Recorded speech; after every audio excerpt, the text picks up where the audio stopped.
Welcome back to ONYX Pages.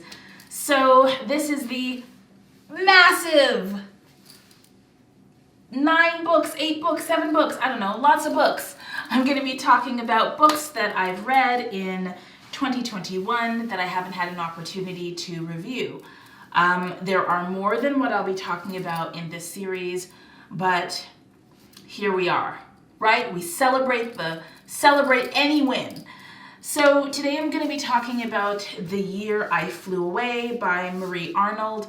But before I do that, I want to do a little sort of, not really segue, but I want to talk about the magazine of fantasy and science fiction edited by Cherie Renee Thomas. So one of the things that I said in one of the previous videos is that I had an opportunity to virtually meet Cherie Renee Thomas again.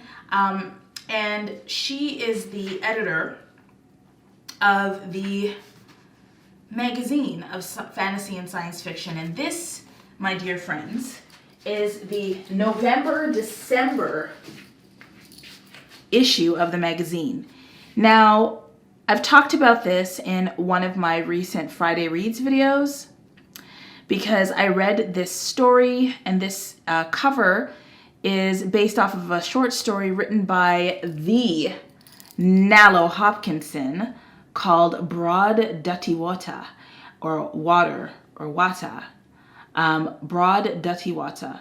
And it is a story about this character and that character in this water with this green stuff and that world, and it's just great.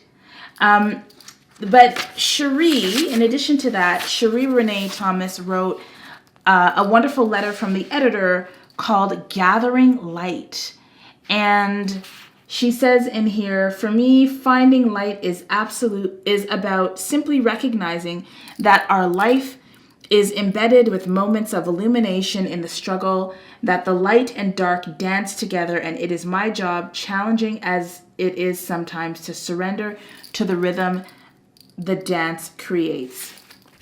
And I really enjoyed this issue of the magazine, and I really enjoyed this novelette by Nalo Hopkinson called Broad Dirty Water, A Sunken Story.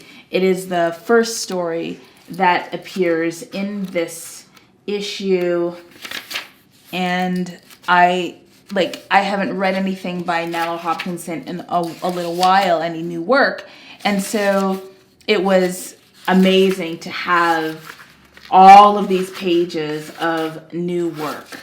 The other thing is that in addition to reading that, I also read on page 92, there is an article about Octavia E. Butler's work written by James Salis, and he takes us through a lot of her work, The Parables, Kindred, and some of the short stories in Bloodchild.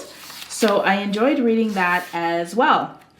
So basically my approach to reading the magazine of fantasy and science fiction is what I hope you would imagine, given my reading interests.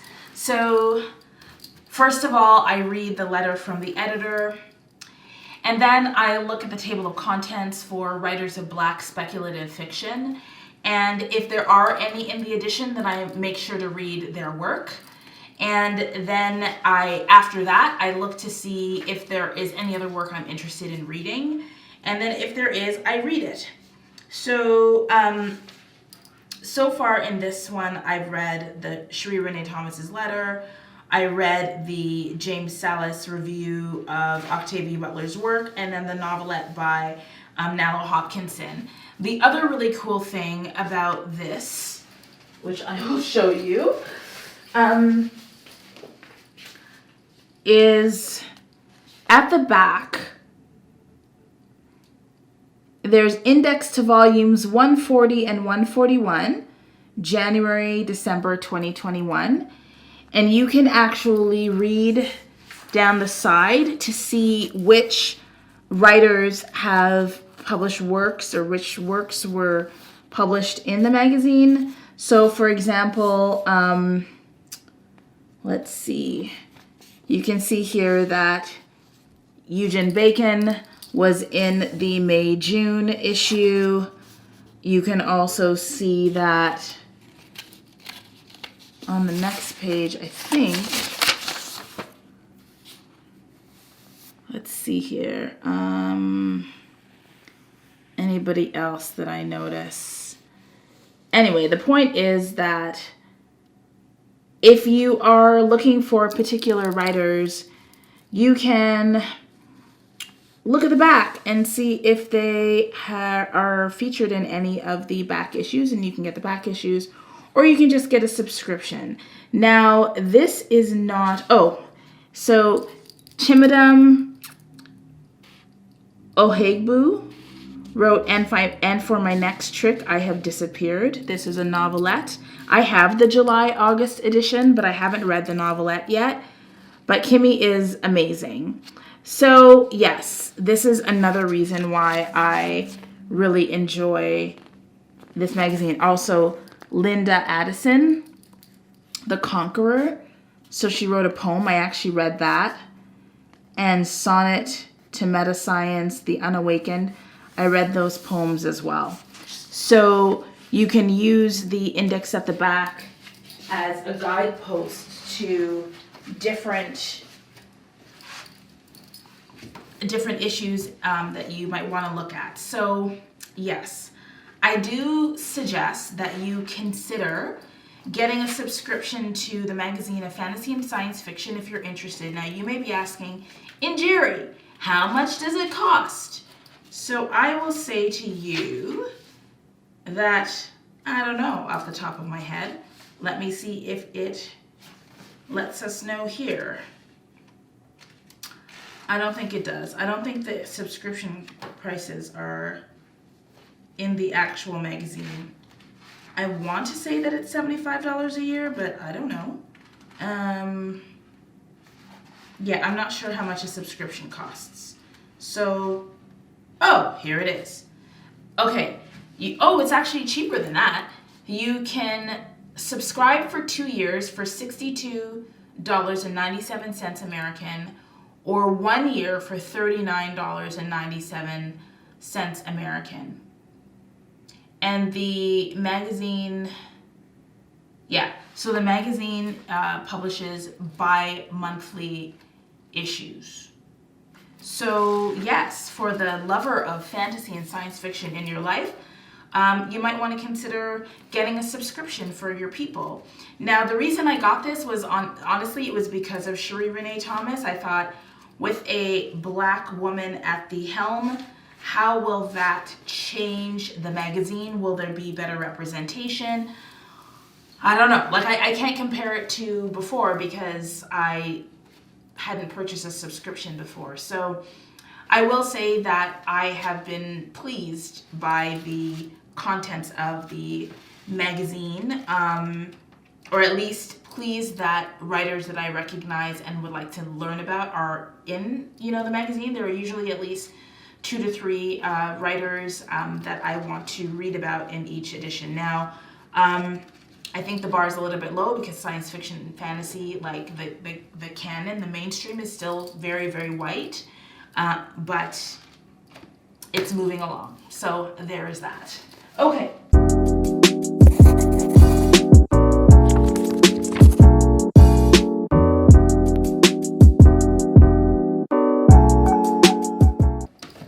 Now let me talk about The Year I Flew Away by Marie Arnold. I will read the back.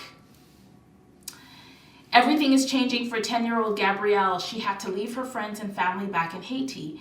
And now she lives in America with relatives she hardly knows. She's having a hard time learning English. Someone at school is bullying her, and she can't get rid of her accent.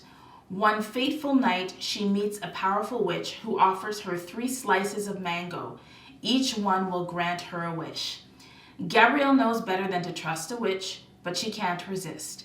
With these wishes, she'll be able to make friends and fit in. But magic always comes with a price, and before long, Gabrielle is fighting to save everything that's important to her. The Year I Flew Away is a magical and empowering story about finding your place while remaining true to yourself. And this is a debut work by Marie Arnold, who was born in Port-au-Prince, Haiti, and came to America at the age of 7. She grew up in Brooklyn, New York, alongside her extended family. Marie enjoys creating stories full of adventure and wonder that center girls of color. The Year I Flew Away is her debut middle grade novel, and she lives in Los Angeles, California. I hybrid read this, and I'm just looking to see if I had any annotations, and I didn't. This was a very, very quick read for me. I hybrid read it. I will say that it was good. It was good. I would read more writing from this author. I would like more writing from this author, and there were some things about the story that I didn't love, but I still want to hear more from her as she develops her narrative voice. So let's apply the 5 cowrie shell review to this book, and I'll tell you what my thoughts were. So first of all, I gave half a cowrie for the world building. It was good, but it was inconsistent. There is a world that we encounter. It kind of creeps up on us. The pacing of, or at least like the way that she builds out the world is not super consistent. There is a heavier emotional transition, or like the beginning of the book tells us about her movement to Haiti, right? From Haiti to the US. And it's very emotional, it's pretty mundane, it's intense, and it feels like this is the beginning of a story of a girl immigrating, similar to America Street by E.B. Zaboy, like in terms of the themes. But then we start getting this kind of magical element, and the way that the magic is introduced feels a little sharp.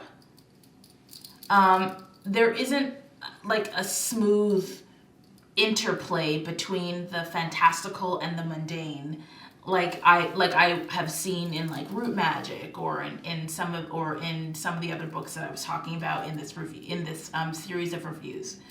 So I kind of felt like it was all kind of jarring and kind of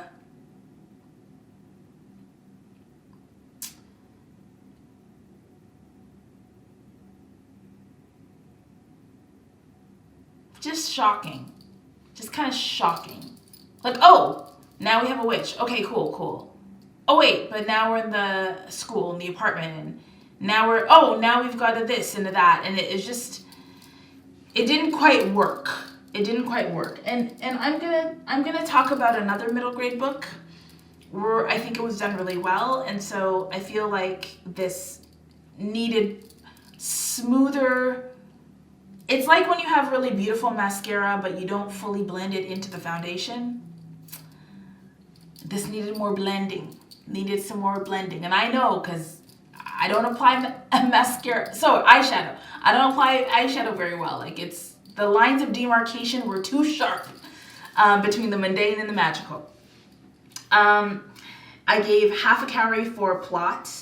Again, it was interesting. And there were lots of stories within the story, and some we got to explore and some we didn't.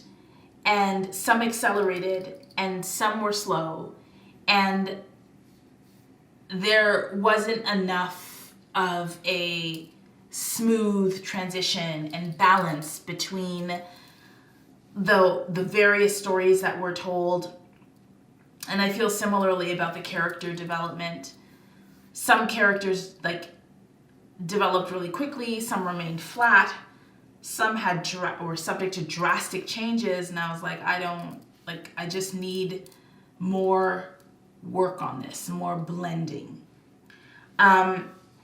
Now, the point of view, I gave a full cowrie for that because our main character immigrates from Haiti, and she is struggling. She is struggling to fit in. She wants to be normal. and she will almost do anything in order to be normal. And I think that this is about acceptance, right? She wants to be accepted. She'll do almost anything to be accepted. And this is where I think this story has a very kind of powerful message here for children, and children born in a decade, i.e. me, which is that if being accepted means sacrificing the essence of who you are, sis, it's not worth it, right? Like, and I think this is a universal message. We all want to be liked. Well, maybe you don't. I don't know. I want to be liked. I want people to like me. And it sucks when people don't like me. And there are people who don't like me. But I mean, there are also people who don't like wine and salsa and Janelle Monáe. So I mean, but there are people who won't like you, who won't like me, who won't like whatever. And it kind of sucks when that happens, when you realize that you're not liked.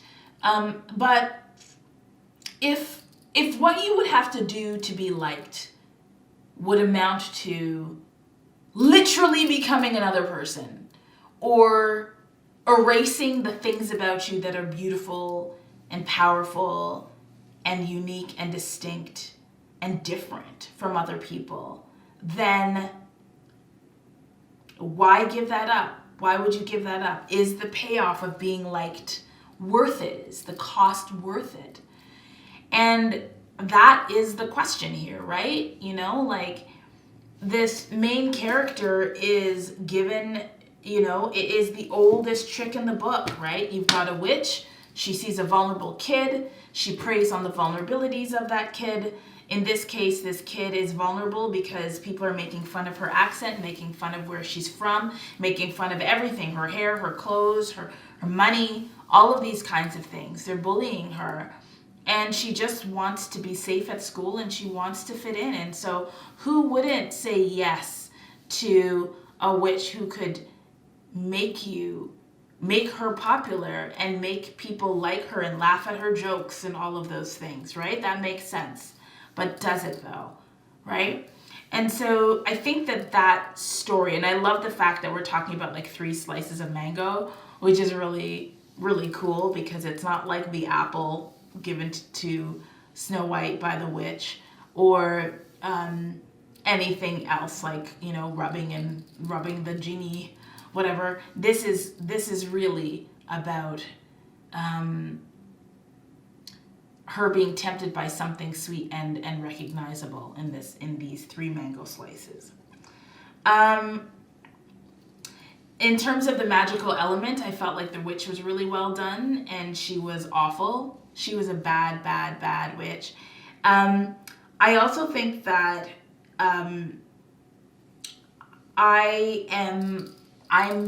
beyond the bad witch trope, because I think that witchcraft is so demonized that I think middle grade stories could explore the complexities of witches and women who practice magic. And here we have like she's a great villain, but the big bad witch thing doesn't really, I want more, but it's scary. Like, there's some scary stuff here.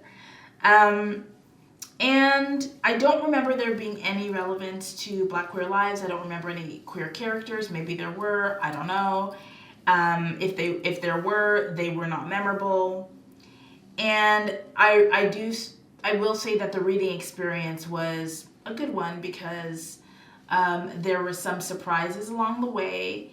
It got a little angsty. There was definitely a nice supernatural kind of satisfying payoff at the end. After the climax, there was the development of a character that I was kind of giving the side eye to for most of the story. So I appreciated that. So if you look at this like all together, I think it you know, we're in a 5 cowrie kind of world. But I think that the places where this story failed were certainly in the world building and the plot and the character development. Would I read another book from this author again? Absolutely. Marie Arnold, I want more from you. I want more. I think I'm good with this world. I want to see what else you do, because I think that this world is pretty, it's pretty done. Like it's pretty contained, and I would like to see more and different things from this author. So that is what I thought of The Year I Flew Away. If you have read America Street by Evie Zaboy, I feel like that might be something. I think these books might exist in the same universe-ish. I don't think that they're similar at all. But I do think that if you've read that and you appreciate some of the themes there, then you would appreciate some of the themes here.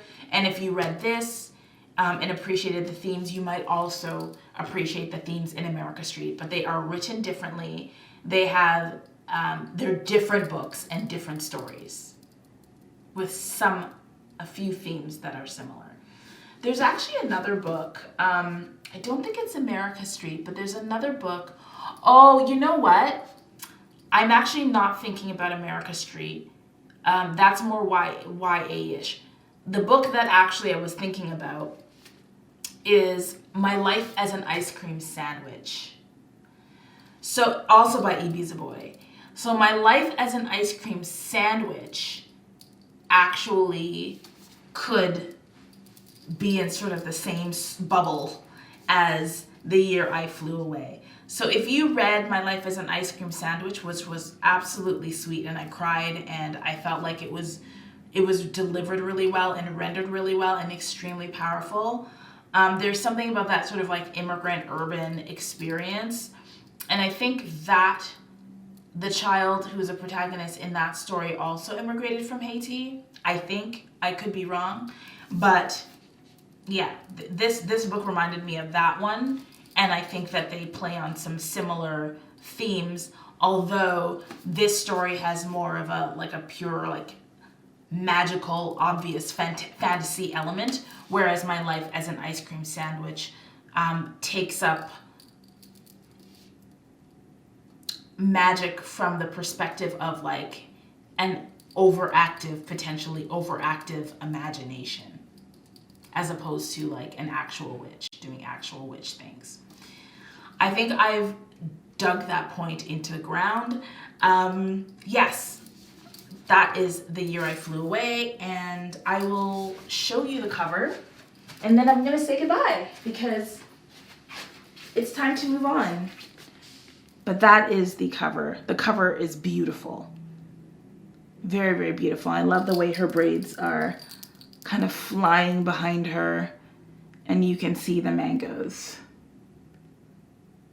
So yeah, that's The Year I Flew Away. So if you watched this video all the way to the end, give me some mangoes or tropical fruits and wings or feathers for flying. And let me know if you've read this, if you liked it, what your thoughts were, and I will see you in the next video. Remember to read with purpose, and in the next video I will be talking about Maya and the Rising Dark. There will be a costume change. See you soon.